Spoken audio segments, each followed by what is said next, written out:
परम पूजनीय श्री सद्गुरु संत ज्ञानेश्वर महाराज साधकांचे माय बाप आलिंगी आणि भगवान विष्णूचे अवतार असलेले धर्म त्यांचा श्री अमृतानुभव तथा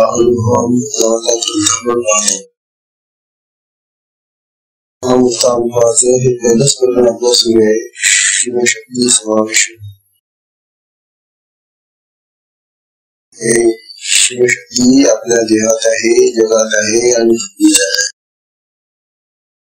सर्वत्र चालू आहे.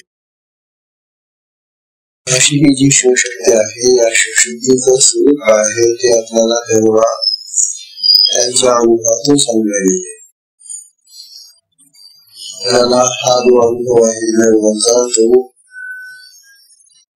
आत्म्याचा अनुभव त्यावेळेला पूर्ण समजेल. तथापि हे जेव्हा समजेल पूर्णतः समजेल निदान श्रवणाने ऐकण्याने जेवढं समजेल आणि अनुभवांचा अनुभव प्राप्त होण्यासाठी आपल्याला सामना करायला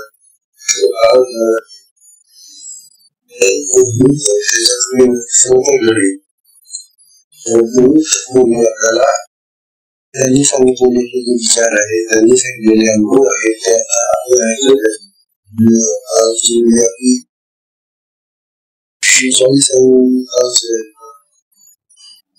त्या 46मध्ये सांगितलं की ही ईश्वर आणि शक्ती आहे, पुरुष आणि प्रकृती आहे, देव आणि देवी आहे. या दोघांच्या आलिंगनी त्या दोघांचं आलिंगन करताना एकमेकांना मिसळतात. विरवून गेली दोन्ही हे जे त्याचं आलिंगन आहे हे देहाचं आलिंगन आहे. एक सूक्ष्म पदार्थ दुसऱ्या सूक्ष्म पदार्थामध्ये विलीन होत असताना कसा विलीन होत असेल ते कळाले. आपण नुसती कल्पना करायची. जशी या खोलीतली हवा आणि बाहेरची हवा यांचं मिलन कसं होतं म्हणजे पुस्तक आपल्याला जिथं हवेसारख्या पंचमहाभूतासारख्या सूक्ष्म हवेचं सुद्धा आपल्याला दर्शन करत नाही. तर ईश्वर आणि शक्ती हे तर अति सूक्ष्म आहे आणि म्हणून त्यांचं जे आलिंगन घडतं तेव्हा ते विलीन जातात. ते कसे मिळतात कसे भेटतात हे आपल्याला आता नुसतं ज्ञानाच्या या शब्दांनी समजून घ्यायचे. प्रत्यक्ष अनुभव आपल्याला घेतात येणार नाही. अनुभव बोलतात ते अवघ्याची रजनी दिशीची आणि जेव्हा ते विलीन होऊन जातात एकमेकांमध्ये दिसून जातात विसरून जातात त्यावेळेला मग त्या दिवशीला म्हणजे सृष्टीला रजनीसारखं स्वरूप रात्री अंधारच दिसतो आपल्याला. त्याप्रमाणे ईश्वर आणि शक्तीचं मिलन झाल्यानंतर ही रात्र होते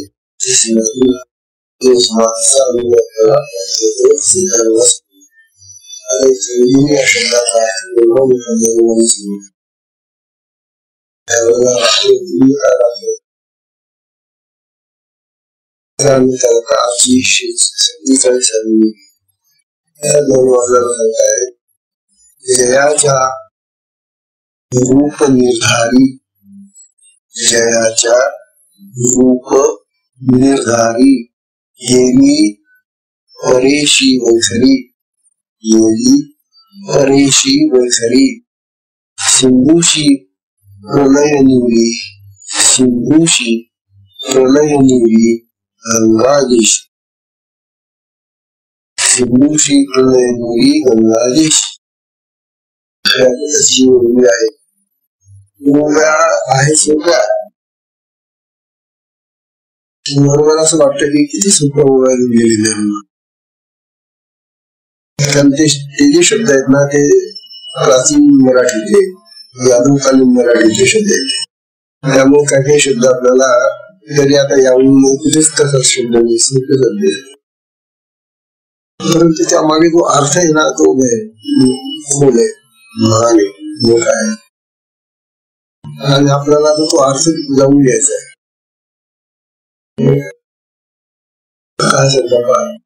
जयाच्या रूप निर्धारी हे जे शिव आणि शक्तीचं रूप आहे खरं म्हणजे दोन्ही रूप आहेत. त्याला रूपच नाहीये. आपल्याला रूप आहे का शिवाला रूप मग त्याच्यासाठी ती शक्ती सुद्धा रूप आहे. तिला रूप नाही पण ती बिचारी अनेक रूप धारण करते अनेक रूपांमधून ती काम करते. म्हणून तिच्या रूपाबद्दल आपल्याला कल्पनाच करता येते. तिचा त्या रूपाचा त्या देवाच्या रूपाचा निर्धार म्हणजे निश्चय आपल्याला करता येत नाही. कसं करणार जर त्यांना रूपच नाही आपल्याला रूप नाहीये अरूप आहेत ते. ही शक्ती ती अरूपच आहे परंतु स्वेच्छेने स्वमायेने ती अनेक प्रकारची रूप धारण करते. कुठलं रूप तिचं खरं आम्हाला निश्चयच होत नाही त्या रूपाबद्दल. म्हणून ज्ञानोबा सांगतायत जयांच्या रूप निर्धारी जयांच्या म्हणजे त्या शिवानी शक्तीच्या रूपाचा निर्धार करताना म्हणजे निश्चय करताना हा होत गेली परेशी वैखरी. आता त्यांचा निश्चय करून सांगायचं म्हटलं तर बोलावं लागेल ना किंवा शिवाचं रूप कसं आहे शक्तीचं रूप कसं आहे. हा जो निश्चय आहे तो आपल्याला बोलून दाखवावा लागेल. शिव असा असतो शक्ती अशा ज्ञानोबा सांगतात त्या ठिकाणी आपली वाचा जी आहे 4 प्रकारची ती सकट वैखरी संपून जाते. परा ही आपली मूळ वाणी आहे तिथून स्फुरणा होते आपल्या या बिंदूपासून. आपण बोलतो ना हे बोलणं नुसतं तोंडातलं नाही. आता हे जे शब्द येतात हे दुसरे तोंडातले नाही तर ते बिंदूपासून स्फुरतात. तिथे परावाणी होते तिला परावाणी म्हणतात. परा म्हणजे सगळ्यांच्या पलीकडे म्हणून त्याला परा. त्या परावाणीमध्ये शब्दांचं स्फुरण होतं. आपण जे काय बोलणार आहोत ना तो जो शब्द असेल ना त्या शब्दाचं स्फुरण परावाणीमध्ये होतं. खाली म्हणतात आपल्याला फटाफट बोलून जात. परंतु हे जे आपलं बोलणं असतं त्या बोलण्याचं स्वरूप आकार काय जे असेल ते वाणी भाषा त्या वाणीचं रूप त्या पराशा वाणीमध्ये असत. ती परा त्याच्यावर आली की पश्यंती होते. पश्यंती म्हणजे मग काहीतरी तुला थोडाफार आकार यायला लागतो त्या स्फुरणाला. घरीमध्ये स्फुरण आहे चेतना आहे नुसती. नंतर पश्यंती वाणी आहे तिच्यामध्ये थोडासा आकार यायला लागतो त्या स्फुरणाला म्हणून तुला पश्यंती म्हणतो. आणि नंतर मध्यमा आहे गळ्यामध्ये आल्यानंतर तुला मध्यमा मग तिथं मात्र तिचं रचना होते. ही जी स्फुरण आहे ही जी थोडीशी आकार धारण केली पश्यंतीमध्ये आणि तीच मध्यमेमध्ये आली की मग वेगळ्या प्रकारचे तिचे अवयव करतात मध्यमा.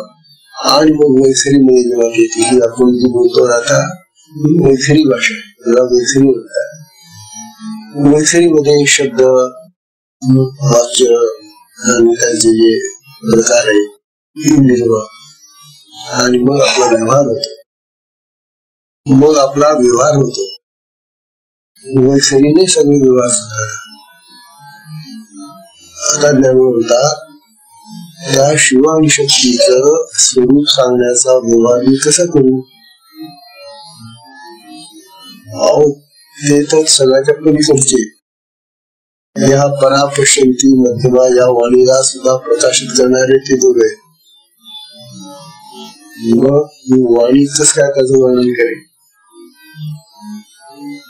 या वाणीला ते निर्माण करतात, त्यांच्यामुळे ती वाणी प्रकाशित होते.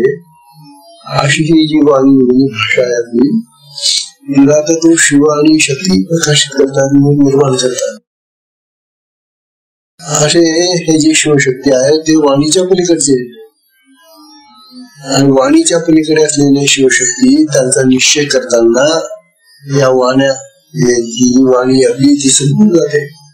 वाणी समजून ही वाणी वगैरे ते अनिर्वाच्य आहेत. सांगायचं तात्पर्य हे अनिर्वाच्य म्हणजे वाचेच्या पलीकडचे, बोलण्याच्या पलीकडे ते बोलून दाखवता येत नाही. पण जरी ते बोलून दाखवता येत नसले तरी ते अनुभव गम्य आहे. शिव आणि ती शक्ती अनुभव गम्य, ते बोलून दाखवता येणार आपल्याला, वाणीने सांगता येणार की ते असे तसे तसे तसे, परंतु त्यांचा अनुभव येतो. कारण अनुभव जर मी आला आणि बोलून दाखवता आले नाही तर मग ते आहेत कसे होऊ? ज्या अर्थी ते आहेत म्हटल्यानंतर मग त्यांच्या असण्याचा अनुभव असलाच पाहिजे ना. घरामध्ये समजा कोणी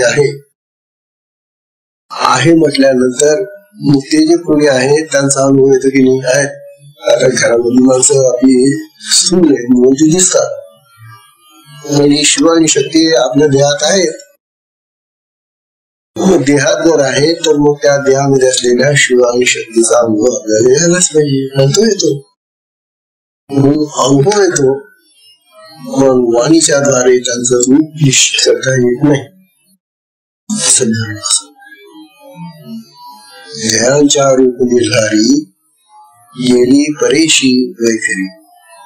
तेव्हा त्यांच्या रूपाचा निर्धार करण्यासाठी, निश्चय करण्यासाठी ही वाणी जी आहे परेपासून वैखरीपर्यंत ही काही उपयोगाला येण्याची निघून जाते. कशाप्रमाणे उदाहरण देतात, दृष्टांताने समजून सांगतात आपल्याला की कसं घडतंय, कशा प्रकारे. मग ते म्हणतात सिंधूशी प्रलय नीरी गंगा येशी. सिंधूशी प्रलय नीरी, प्रलय म्हणजे जेव्हा जलमय होऊन जातो, ही सृष्टी जेव्हा जलमय होऊन जाते, सगळीकडं पाणीच पाणी बनलं जातं, सगळे डोंगर बुडून जातात, इतकं पाणी होतं, त्याला प्रलय काल म्हणतात. जसं आता आंबेरे प्रलय झाला, किती घरं गेली, किती माणसं गेली, प्रलय. प्रलय म्हणजे पाण्याने बुडून मरणं, बुडून झालं सगळं. तर शेवटी जेव्हा या सृष्टीचा प्रलय होतो, सृष्टी जेव्हा नाहीशी होते, प्रलय होतो, पाणी इतकं भरलं जातं.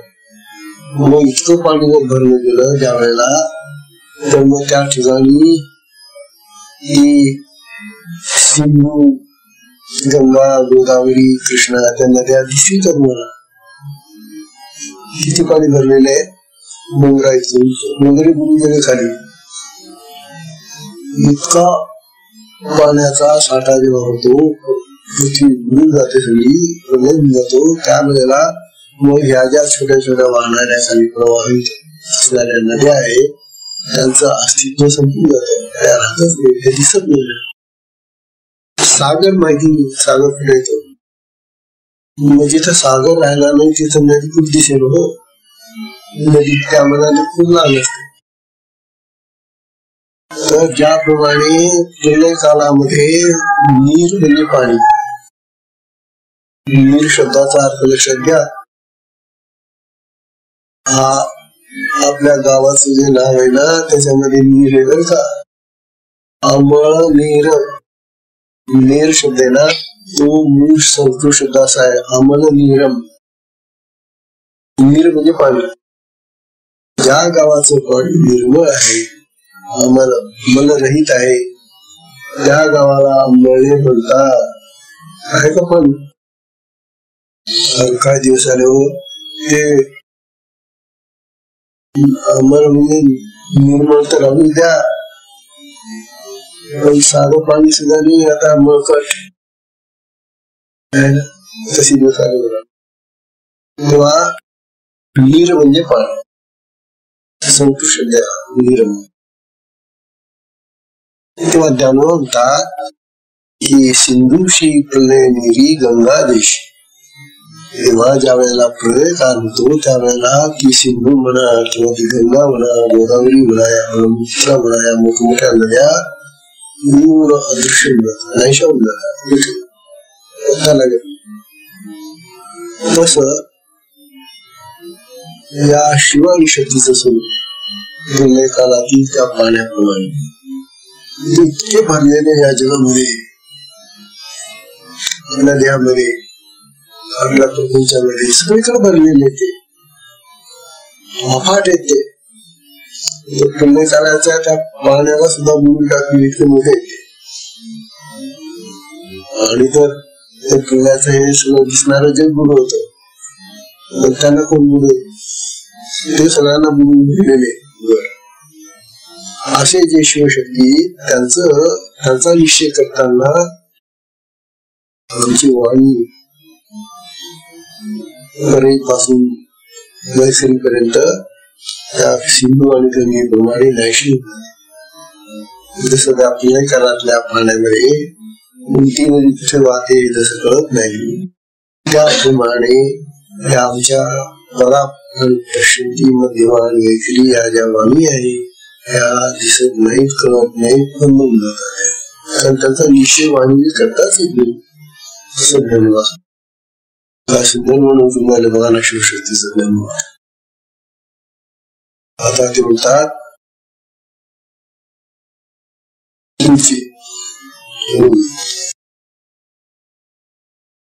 हे धन्यवाद आपल्याला कशासाठी असं सांगणार. त्या परापश्चिंती वाणी संपल्या मग आम्हाला तर त्या शिवाचं आणि त्या शक्तीचं काही वर्णन करता येत नाही, आणि मग त्यांच्या रूपाचे आम्हाला दर्शन घेता येत. मग तुम्ही आहात तरी कशा प्रकारचे आहात तुम्ही?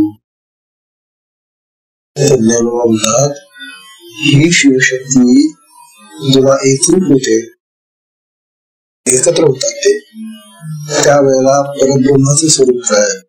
कारण ज्या ठिकाणी ते आलेले ना तेव्हा ते एकच होते ना, तिथे एकत्र आले ते.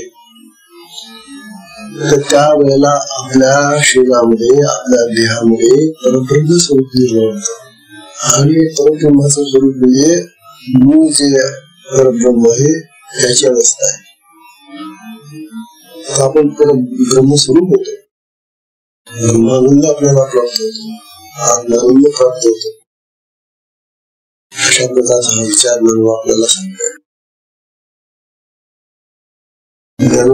खूप या ठिकाणी सांगतो, त्यानंतर आता ते दुसरा आहे सांगताय, ज्यामध्ये दुसरा दृष्टांत देऊन सांगताय. वायू चळवळीशी, वायू चळवळीशी जिराला विमाची आपुशी. वायू चळवळीशी जिराला व्योमाची खुशी. आटला प्रलय प्रकाशी सप्रभामी. आटला प्रलय प्रकाशी सप्रभामी. उदाहरण आहे. मागच्या भूमीचा अर्थ आणखी स्पष्ट करण्यासाठी त्या शिवशक्तीचं स्वरूपाचं निश्चय आणि त्यांचं ज्ञान होण्यासाठी कसा आमच्या वाणीमध्ये काही सामर्थ्याने आमच्या वाणी कशा दुर्लभ आहेत किंवा त्या ठिकाणी पोचू शकत नाही, त्याचं आणखी पुढचं उदाहरण द्यावं आणखी देऊन सांगताय. वायू चळवळीशी. आता हा जो वायू वारा आहे ना, ही चळवळ आहे फार. आपण पाहतो वारा वाहू लागला रे लागला, हे सगळं झाडं डोळायला लागतात. कशावरून समजायचं वारा वाहतोय आपल्या अंगाला तर लागतोच तो, बाजूचा म्हणजे स्पर्श आहे, तो स्पर्श तर देतोच आपल्याला, परंतु आपल्याला वारा वाहून राहिलेला आहे हे आपल्याला ही झाडं सांगतात. कचरा मिसरा काही असेल तो धूळ असली धूळ सांगते की वारा वाहून जाणार, आणि वादळ आलं तर मग काय प्रश्न घराची चक्र लावून देतात. हा जो वायू आहे तो चळवळ्या चळवळीशी, वायू चळवळीशी, चळवळ करणारा म्हणजे प्रत्यक्ष वाहणारा आहे, तो स्पर्श देणारा आहे, तो चळवळ करणारा आहे. पण हा वायू सुद्धा एवढा मोठा चळवळ करणारा, उपास धरून आणणारा, समुद्रामध्ये मोठ्या लाटा निर्माण करतो. काय करतो तो वायू? या वाऱ्याने सुद्धा अनेक उत्पाद धरून येतात. आता आपण पाहिलंच आहे किती माणसं गेली बिचारी. असा हा उत्पाद करणारा वायू जिराला व्योमाच्या कुशी कुठे जिरतो तो. हा कुठे जिरून जातो? व्योमाच्या कुशी. व्योम म्हणजे आकाश. आकाशाच्या कुशीमध्ये लपून बसतो तो, पुन्हा तिथे चालला जातो. एवढा मोठा चळवळ करणारा भयानक वायू हा त्या आकाशाच्या कुशीमध्ये जाऊन लपतो, उभा राहतो. आकाशातूनच वायू येतो. हवा ही जी आहे ना ती आकाशातून तिथं. आकाश म्हणजे कोकण घर आहे, आकाश म्हणजे कोण पदार्थ नाहीये. आकाश म्हणजे अवकाश. तेव्हा अवकाश म्हणजे पोकळी, पोकळ्या त्या सगळ्या आकाशाच्या पोकळीमध्येच राहतो की नाही वायू, कुठे जातो ते. तेव्हा एवढा मोठा वायू चळवळ्या हा, परंतु त्या आकाशाच्या पोकळीमध्ये शांत जाऊन तो तिथं तो राहतो. तिथं कृषीमध्ये जसं लहान आईच्या कृषीमध्ये दुखत ना, त्याप्रमाणे हा वायू चळवळ आहे. ती लहानपणी सुद्धा फार चळवळी असतात बालक. त्या बालकांना मग ती आई जवळ घेऊन झोपते. का घ्यायचं त्याला, ते नाही पडून जाईल, पुढेच खेळायला चालून जाईल, पुढे रांगेत जाईल, पुढे काही पण करण्याची पोरं काही जपत नसतात. या पोरांना जशी आई आपल्या कृषीमध्ये घेऊन झोपते त्याप्रमाणे हे आकाश जे आहे ते या चळवळ्या वायूला जवळ घेऊन कृषीमध्ये बसतो. म्हणजे त्या आकाशाची कृषी केवढी असली पाहिजे.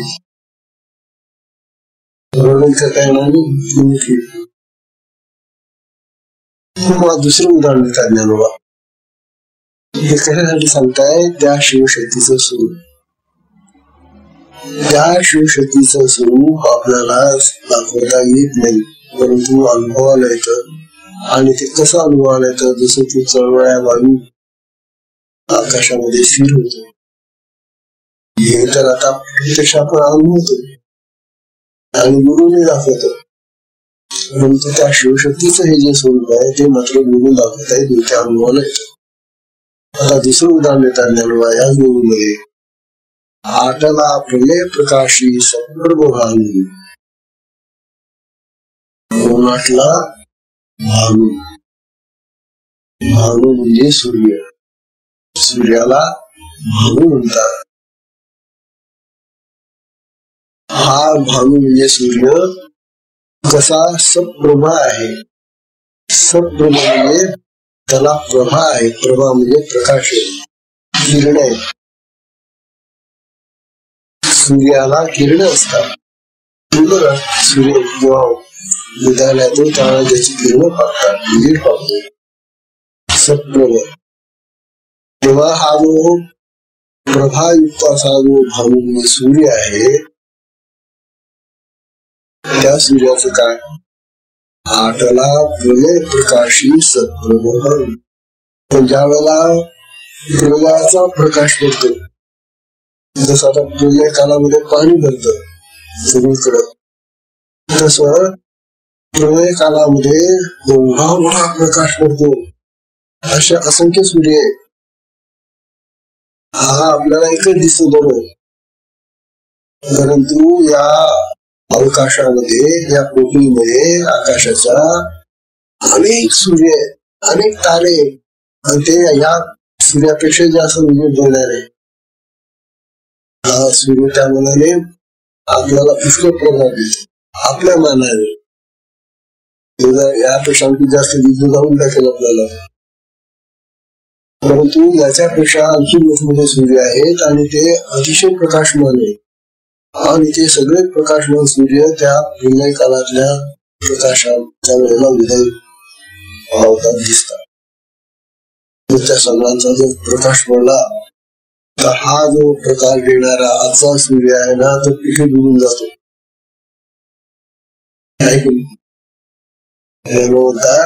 त्या प्रलयकालीन अशा त्या प्रकाशाचा, प्रलयकालातल्या प्रकाशाच्या समुद्रामध्ये हा जो सत्प्रभ असा भानू आहे, म्हणजे प्रभायुक्त, तेजयुक्त, किरणयुक्त असा जो सूर्य आहे, तो त्या प्रकाशामध्ये डुबून जातो. कशासाठी समजायला बाबा, हे एवढ्यासाठी समजायले की जी शिव आणि शक्ती आहे त्यांचं जे स्वरूप आहे ते इतकं प्रचंड आहे.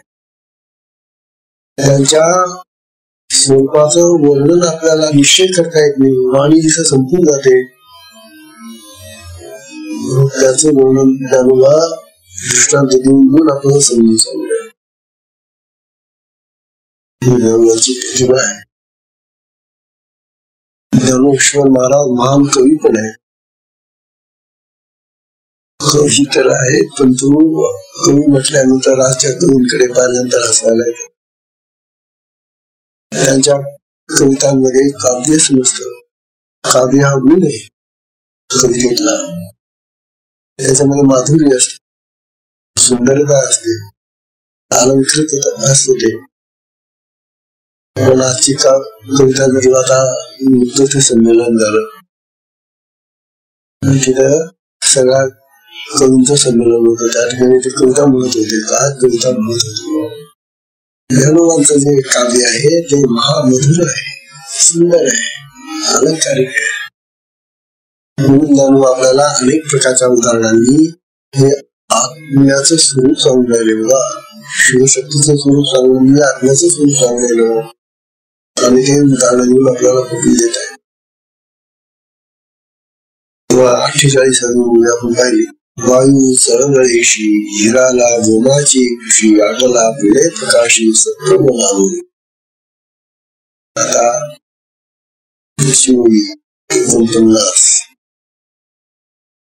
49व्या म्हणतात ते गीताप्रमाणे निहाळता येते,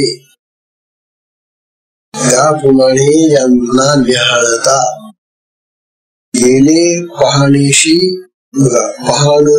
पाहणे नशी पाहते, गेले पाहणे निशी पाहते. उडती घरवते वरवते बनलेली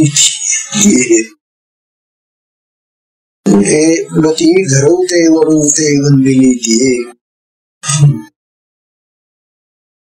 सुंदर दृष्टांत देतात ज्ञानोबा. अहो, या शिवशक्तीचं वर्णन करायला ज्ञानोबा म्हणतात पाहणं ज्ञान वगैरे जे काय ना ते सगळं भूल गेलेलं आहे मुलांचं. आम्ही खूप पाहतो, या जगाकडे पाहतो, आकाशाकडे पाहतो, गोष्टी पाहतो मोठमोठ्या. पाहणं आणि ज्ञान, ज्ञान म्हणजे बारीक लक्ष देऊन पाहणं, त्याला ज्ञान. निरीक्षण करणं, ज्ञान म्हणजे निरीक्षण करणं. पाहणं म्हणजे नुसतंच पाहणं असतं, बरोबर पाहणं असतं.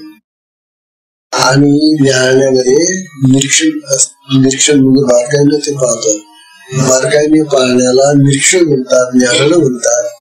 आणि बरोबर पाहण्याला पाहणं म्हणतात. शब्दाचे अर्थ किती प्रचंड, म्हणून ज्ञानोबाने दोन्ही शब्द वापरले. ज्ञानोबा म्हणतात देवी निहाळता, निहाळता म्हणजे बारकाईने पाहतात. तुम्हाला या शिव आणि शक्तीला बारकाईने पाहायला गेलो आम्ही, तरी खरं कसे येते बारकाईनं पाहायला लागलो. कशाने पाहलाय?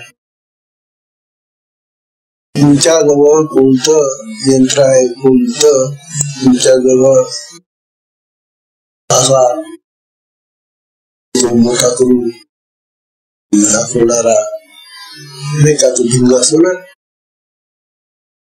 दुर्बीण. कोणती दुर्बीण आहे तुमच्याजवळ? ज्या दुर्बिणीतून तुम्ही शिव आणि शक्तीला न्याहाळता, न्याहाळू शकता. हे डोळ्याचा उपयोगाचे. या डोळ्यांना हवा सुद्धा दिसत नाही. त्या डोळ्यांना, आपल्या या डोळ्यांना शिव आणि शक्ती दिसतील का? हो, हा पाहण्याचा विषय नाही. न्याहाळणं, पाहणं, निरीक्षण करणं याचा विषय. म्हणून सर्व काय सांगता, देवी न्याहाळता सूर्याते याते गेले पाहणीशी पाहते. म्हणतात या शिवशक्तीचा जर आपण स्वरूपाचा विचार केला, पाहायला गेलो आपण त्यांना, तर आपलं पाहणं कधीच नाही संपलं. पाहता पाहता आपण संपून जातो. पाहणीशी पाहणं, पाहणारा पाहते पाहता संपून जातो, नाही समजलं. शक्यच नाही त्यांना पाहणं. तेव्हा ही काही निरीक्षण करण्याची, पाहण्याची अशी वस्तू नाहीये असं ज्ञान. शिवशक्तीला पाहायचं असेल, त्या दोघांना ते आता इतरूप झालेले असतात. आणि इतरूप जेव्हा ते होतात तेव्हा ते ब्रह्मस्वरूप असतात, परब्रह्मस्वरूप असतात. त्या परब्रह्म स्वरूपाला पाहण्यासाठी आमच्याजवळ कुठलंही साधन नाही. म्हणून जाणून म्हणतात, या दृष्टीने आम्ही जर पाहायला गेलो तर आमची दृष्टीच आंधळी जास्त इथून पाहत बसला तर डोळे कातील. तेव्हा या डोळ्यांनी तो आत्मा किंवा त्याची शक्ती आपल्याला पाहता येत नाही. पाहणारा संपून जातो, पण तो दिसणारा दिसत नाही असं. देवी निहाळता येते गेले पाहणीशी पाहते. पाहणीशी पाहते गेले. पाहणारा पाहत पाहत तो तिथंच गेला, संपला. तात्पर्य असं की हे यांना पाहण्याचं, डोळ्यांनी पाहण्याचं हे काही रूप नाही. शिवशक्तीला पाहता येत नाही. म्हणून काय करा, अनुभव घ्या. अनुभव घ्या. उदाहरणार्थ गुळ आहे. गुळ दिसत की नाही? गुळ आहे. गुळाचा खडा आहे, छान आहे. किंवा ही साखर आहे, दिसते की नाही? दिसते. त्यातली गोडी दिसते का? न्याहाळा हो तुम्ही, किती बारीक डोळे करून पहा हो तुम्ही साखरेची गोडी पाहायला, किंवा त्या गुळाची गोडी पाहण्यासाठी किती बारीक डोळे करून पहा. भिंग लावा, तुम्ही दुर्बीण लावा, गोडी दिसेल. आता ही गोडी जशी दिसत नाही, हा तो स्थूल पदार्थ आहे. या स्थूल पदार्थातली गोडी जर आम्हाला डोळ्यांनी दिसत नाही, गोड्या नाही तर मग असंही म्हणता येणार अंग संपादना गोडी म्हणजे अनुभव घेताना तुम्ही आता जे तुम्ही डोळ्यांनी पाहू शकत नाही म्हणून तुम्ही त्याला नाही म्हणू शकत नाही, कारण तुम्हाला त्याचा अनुभव येतो. येतो की नाही? सांगा की गोड्या साखर खाल्ली गोड लागते. तर ही जी गोडी आहे, ही गोडी आपल्याला अनुभव देते, दिसत नाही. तसे हे शिव आणि शक्तीचं स्वरूप, ते दिसणार नाही तुम्हाला. अरे जिथं गोडी सुद्धा दिसत नाही, मग ते कसं काय दिसतील? म्हणून ती शिवशक्ती ही आपल्या पाहण्याच्या पलीकडची आहे. तिथं पाहणारा पाहता संपून जाईल, परंतु त्याला दिसणार नाही कधी असं म्हणून असेल. म्हणून आता शिवशक्तीला पाहण्याचा हट्ट सोडून द्या. त्या आत्म्याला पाहण्याचा हट्ट सोडा. हो मला आत्माच पाहायचा आहे, अनुभव कसा भोगला तसा पाहणार. तेव्हा तो हट्ट सोडा. मग काय करा, त्याचा अनुभव घ्या. अनुभव घेता येतो. ते अनुभवगम्य ज्ञान आहे. आत्मज्ञान जे आहे ते अनुभवगम्य आहे. ते अनुभवाने येतं. त्या आत्म्याचा अनुभव येतो आम्हाला. म्हणून त्या आत्म्याचा अनुभव आला रे आला की मग त्या अनुभवामध्ये सगळं येऊन जातं त्याच. असं ज्ञान वाचलेलं आहे. म्हणून साधकांनो आपल्या साधनेमध्ये हे अनुभव येतात. हा अनुभव आत्म्याचा अनुभव घ्या. साधना करा आणि अनुभव घ्या. आत्मा दिसेल न दिसेल, तो दिसणारा नाही. तेव्हा त्या दिसण्याकडे तुम्ही हट्ट धरू नका.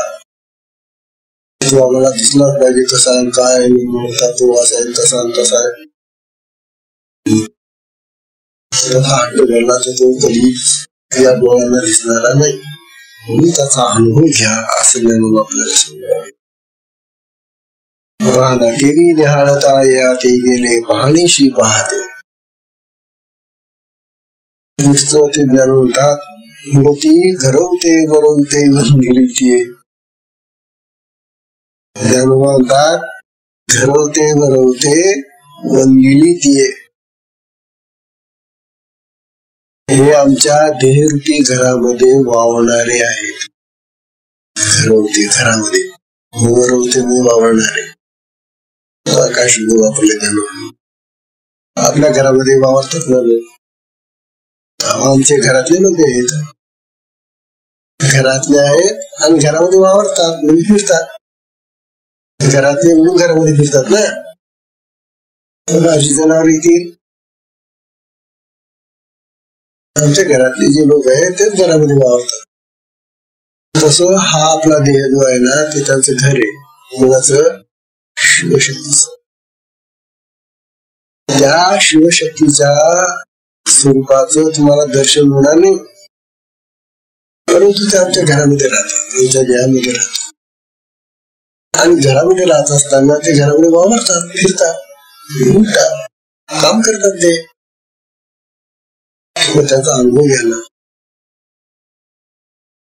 सुंदर सांगतात. घरवते वरवते जमले त्यांना बस बंधनच करायचं. असे आमच्या देहारूपी घरामध्ये वावरणारे राहणारे असे हे शिवशक्ती जो आहे त्याला बंधन करतो. आणि त्यांच्या घरामध्ये त्यांच्या देहामध्ये राहतात. अशा प्रकारचा हा शिवशक्तीचा जो सुरुवाचा भाग आहे किती सुंदर आणि त्यांचं मोठी सांगतात ते त्यांना वंदन केलं पाहिजे आम्ही. त्यांना नमस्कार केला पाहिजे, त्यांना शरणागत व्हायला पाहिजे आम्ही. तरच तो त्यांचा अनुभव ते देतील. त्यांचा अनुभव येण्यासाठी आम्हाला त्यांच्याजवळ जावंच लागेल, त्यांच्याशी संबंध जोडावा लागेल, त्यांच्याशी व्हावं लागेल आम्हाला. तर त्यांचा अनुभव येईल. अहो साखर म्हटल्यानंतर ती जिभेवर यायलाच पाहिजे ना जवळ. लांबून कोणी किती दाखवली बाय साखर आहे, गुळ आहे. अहो गुळ आणि साखर आहे, खाल्ली का तुम्ही? गुरु किती तुम्हाला दाखवली, किती वेळ दाखवली, किती वर्णन केलं तरी गुढी लागेल का? तिला जवळ जाऊन तिथं जिभेवर ठेवावं लागेल, तरच त्या साखरेचा गुळाचा मोह आपल्याला घेता येतो. तसे हे जे आमचे शिवशक्ती हे जे गुरु आहेत ते आमच्या देहरूपी घरामध्ये वावरणारे आहेत, राहणारे. अरे आम्ही तरी झोपून जातो, आमचा देह आम्ही विसरून जातो. झोपूमध्ये कोणाला माहिती आहे माझा देह आहे, परंतु ते बिचारे जागे राहतात, आमच्यासाठी जागे राहतात. आमचा देह चालवतात रात्री सुद्धा झोपेमध्ये. ते श्वासोच्छ्वास चालू आहे, ते रक्ताभिसरण चालू आहे, ते पचनक्रिया चालू आहे, सगळं चालू आहे बरोबर. कारखाना बंद नाही ठेवते, ते रात्रपाळी पण करतात बघायला. दिवसपाळी तर करतात, पण रात्रपाळी पण करतात. झोपून घ्या तुम्ही. त्यांना हे आवडून शोधणार लिहून देत आहे ते काट टेकून जात त्याच्यामध्ये. समजायले की हे जे शिवशक्ती रूप आहे हे आमच्या घरामध्ये नेहमी वावरणार आहे. आणि जर नेहमी वावरत आहे आपल्यासाठी रात्रपाळी पण करता येते. अरे मग त्यांची भेट नको घ्यायला, त्यांचा अनुभव नको घ्यायला, पण त्याचा अनुभव द्यायला तयार आहे तुम्हाला. दिसणार नाही नको दिसत कशी का सांगा तुम्ही, जसे असेल तसे असा, पण तुमचा अनुभव तर द्या. आणि त्या अनुभव द्यायला सदैव तयार आहे. मग तो अनुभव घेण्यासाठी ज्ञानोबा सांगलेला. आणि ज्ञानोबांनी अनुभव घेऊन सांगता येते. ते स्वतः अनुभव घेताय ज्ञानोबा. ज्ञानोबांचा अनुभव आहे म्हणून ते आपला अनुभव तुम्हाला सांगू राहिले की अहो आपल्या घरामध्ये नेहमी राहतात, वावरतात ते. मग त्यांना त्याचा अनुभव घ्या ना तुम्ही. तो सारखांनो की सारखा तुम्ही घ्या ना त्याचा अनुभव. तुम्हाला येईल ना. मला तर आलेलाच एवढे, तुम्हाला येईल ना. ज्याला आलेला आहे तो जेव्हा सांगतो ना ते खरं सत्य असतं. तो ज्याला काही माहिती नाही, काही अनुभव नाही, तो जे जरी आत्म्याचं वर्णन करत असला तर ते निवड. ज्ञानोबांचं जे सांगणं आहे ते अनुभवाचं सांगणं आहे. अनुभवाच्या आधारावर ते सांगताय. लोक गप्पा नाही दिसत्या. देवी राहता येणे पाहणेशी पाहते, घरवते वरवते वंदिली. आणि मग त्या घरात वावरणाऱ्यांना वंदन करतो. वंदन तर करायलाच पाहिजे. हा वंदन शब्द मुद्दाम या ठिकाणी ज्ञानोबांनी अशासाठी घातला की त्यांचा जर तुम्हाला अनुभव पाहिजे असेल ना तर त्यांना तुम्ही वंदन करा. त्याशिवाय ते तुमचा कुठल्याही प्रकारचा स्वीकार करणार नाही. हा तुम्ही शरण या, त्यांना वंदन करा, महाराज कृपा करा ना, द्या ना मला अनुभव, आम्ही तुम्हाला शरण आलेला, तुम्हाला नमस्कार करतो ना मी, असं म्हणा. ते तर तयारच आहे बिचारे, पण आम्ही तयार नमस्कार करायलाच तयार नाही. त्यांना आठवतच नाही. आम्ही इथून गेलो ते सगळं ते सुरू जातो आमच्या डोक्यामध्ये. त्या शिवाचा आणि शक्तीचा कधी डोक्यामध्ये विचार येईल तरी आठवण येते त्यांची. कसं काय देशील तुम्हाला अनुभव. ऐक्य जवळचे आपले नातेवाईक असून सुद्धा या नातेवाईकांना सोडून आपण ते दुसरे नातेवाईक करतो. हा म्हणाल, तो म्हणाल, तो म्हणाल, तुम्ही केला. अरे त्यांना खाऊ घालतात, यांना ते देतात, त्यांचं स्मरण करतात. अरे हे खरे नातेवाईक किती येणार आहे, यांचा आठवण करा, यांचं स्मरण करायला. त्यांचं स्मरण काही नाही. आणि ते घातले सगळे नातेवाईक जे आहेत त्यांचं स्मरण करा. मग यांची आठवण कशी काय गेली. आपण जर बाहेरच पाहत राहिलो, बाहेरच लोकांना भेटत राहिलो तर हे आपली भेटीच आपल्याला कसे समजून राहतात. म्हणून ज्ञानोबा वंदन करायला सांगतात. वंदनाचा अर्थ सगळ्या दृष्टीनं त्यांची साधना,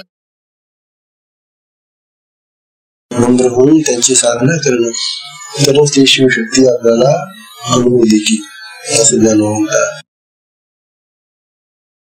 म्हणतात.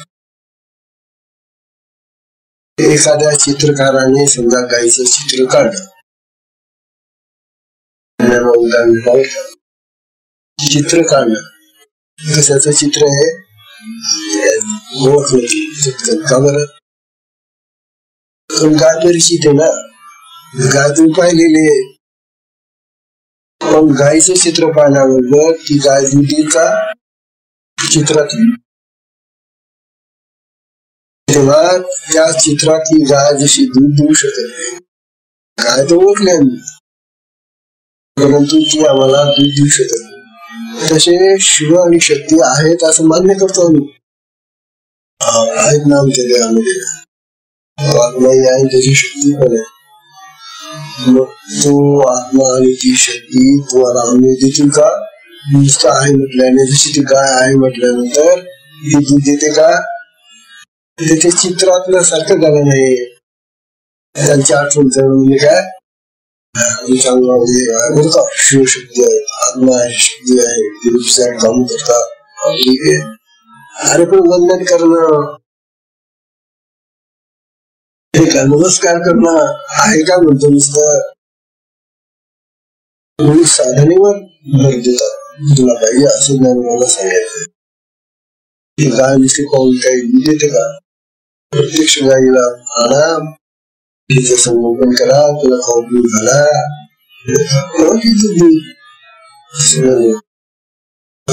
या विषयात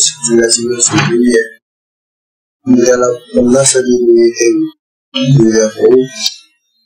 सत्संगाचा वेळ संपल्यामुळे सत्संगाला विश्राम देऊ. हा सुंदर विषय.